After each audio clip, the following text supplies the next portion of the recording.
गौतम बुद्ध के प्रिय शिष्यों में एक ऐसा भी था जो बहुत आलसी था, परंतु वे उससे भी उतना ही स्नेह करते थे जितना अन्य शिष्यों को। एक दिन गौतम बुद्ध ने उस शिष्य को एक कथा सुनाते हुए कहा, किसी गांव में एक ब्राह्मण रहा करता था। वह बहुत ही अच्छा इंसान था, लेकिन उसके अंदर एक बहुत ही खराब आदत थी, काम को टालने की। वह हमेशा ही आज के काम को कल पर टालता रहता था। वह यह मानकर चलता था कि जो कुछ भी होता है भाग्य से ही होता है। वह बड़ा ही आलसी और कामचोर था। एक दिन एक साधु उसके घर आया। ब्राह्मण और उसकी घरवाली ने उसका खूब आदर सत्कार किया।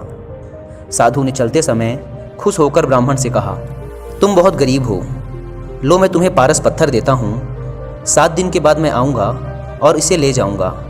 इस बीच तुम जितना सोना बनाना चाहो बना लेना। ब्राह्मण ने पत्थर ले लिया। साधु चला गया।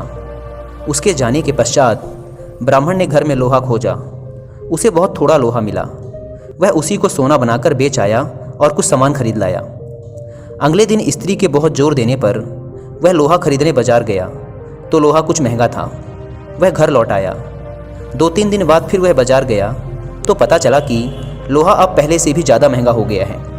कोई बात नहीं, उसने सोचा, 1-2 दिन में भाव जरूर नीचे आ जाएगा, तभी खरीदेंगे। किंतु लोहा सस्ता नहीं हुआ और दिन बीतते गए। 8वें दिन साधु आया और उसने अपना पत्थर मांगा तो ब्राह्मण ने कहा, महाराज मेरा तो सारा समय यूं ही निकल गया, अभी तो मैंने कुछ भी सोना नहीं बना पाया। आप कृपया करके इस पत्थर को कुछ दिन मेरे पास और छोड़ दीजिए।